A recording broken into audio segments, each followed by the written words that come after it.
किस इदारे के साथ बैठो आप जब भी बताएं। आप बताएं ना कि किस साथ बैठा जाए, एक तरफ कहते हैं कि एस्टेब्लिशमेंट मेरे ख्याल में मैं जमहूरी बंदा हूँ, जो इदारे थे उन सब के साथ तो मैं बैठ गया। अभी अगर फर्ज करे कोई एक ऐसा इदारा है जो इन सब इदारों के ऊपर है तो वो लेवल पर आए, वो धमकियां ना दे, लेवल पर बात होगी।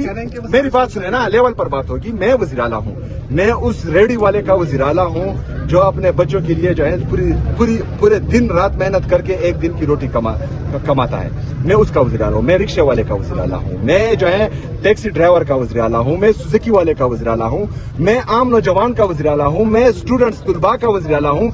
वो मुझ में अपना फ्यूचर देख रहे हैं, वो कह रहे हैं कि मतलब ये पहले बंदा है जो हमारे दुख दर्द को समझ रहा है। मैं उस लेवल से उठकर जो है यहाँ पर आया हूँ। मुझे टैक्सी वाले का भी पता है कि उसके क्या क्या मजबूरियां हैं, क्या क्या जो है उसके दुख दर्द हैं। मुझे रेडी वाली का भी पता है, क्योंकि मैं मर्सिडीज से उतर कर रेडी वाले के साथ 5 रुपए पर बहस करके फिर वापस मर्सिडीज में बैठ कर ये नहीं कहता कि मैंने जो है इसके साथ 5 रुपए पर लांजा किया है, क्योंकि वो 5 रुपए की तकलीफ का एहसास मुझे होता है, उनको नहीं होता। तो मैं उनका वज़ीर आला हूँ, मेरी तमाम पॉलिसियां उनके लिए होगी। मैं जिस पॉलिसी पर काम करता हूँ उस पॉलिसी पर जो है ये प्रेस कॉन्फ्रेंसेस करवाते हैं। पहली बात, मैंने 9 मई का रेडियो पाकिस्तान का कहा कि रेडियो पाकिस्तान की वो होनी चाहिए, जुडिशियल इंक्वायरी होनी चाहिए या कमीशन बनना चाहिए। इन्होंने जो है वो 9 मई वाले प्रेस कॉन्फ्रेंसेस शुरू की।